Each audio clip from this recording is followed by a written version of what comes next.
Kenno Dowd, you spoke to the Immigration Minister Alex Hawke about this situation. The Prime Minister said today that generally permanent resettlement is not the Australian government's policy.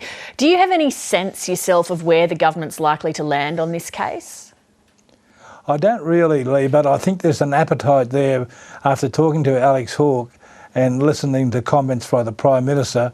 This has got to be resolved sooner than later.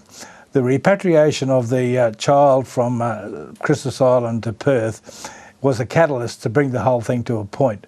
And I think, sad as it may be with the child being sick and repatriated, I think it's high time it was resolved once and for all. Did you get the sense from the Minister that he's open to returning the family to Biloela?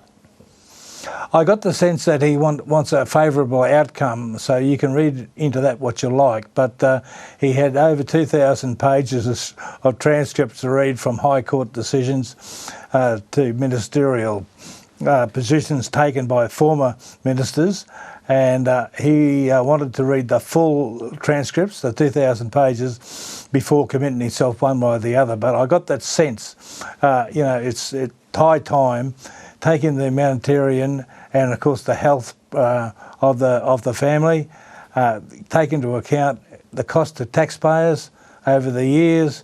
It's been a lawyer's picnic where it's been shunted from high courts back to the lawyers, appeal after appeal, and so I think everyone's just about had enough and want to move on. The Deputy Prime Minister Michael McCormack and other coalition MPs are of the view that the rule of law needs to be upheld, that the family lost multiple appeals against the ruling that they need to be deported, and that making an exception in this case sets up a problematic precedent. What do you say to that? That's always been the case from Peter Dutton, and told me that many years ago. But, this has just gone on and on and on, and I think there's got to be some flexibility where the laws can not be broken, but maybe bent a little bit to accommodate this family, because continuing along the way we're doing it over the last 4 or 5 years is not satisfactory, and we need an outcome. In the next couple of weeks, after the Minister, Alex Hawke, reads his transcripts and makes up his mind, he'll probably discuss that with Prime Minister Scott Morrison.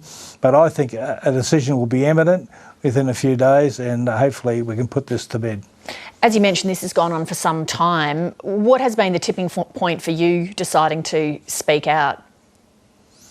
Well, I've always been supportive of the family, and I realised from the word go that it was always going to be an issue. The people of Biloela, which is a mining agricultural town, they want me to move on with and press for a resolution to the problem. Biloela is a strong country town. People make up their own minds one way or the other. But overall, the people will just want the whole issue resolved.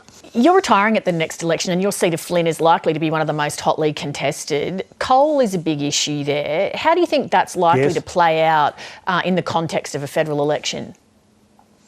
I think it will have some impact at all.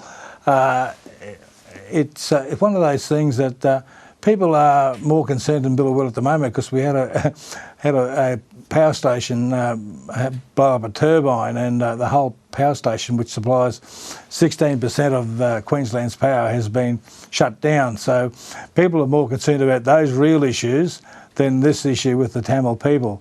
But overall, it will have some effect on the election, but not a great deal, I don't think. Kenno Dowd, thanks very much. Thank you.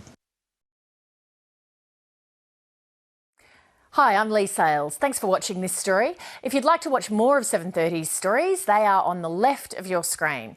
And tap on the button below to subscribe and get the latest from ABC News.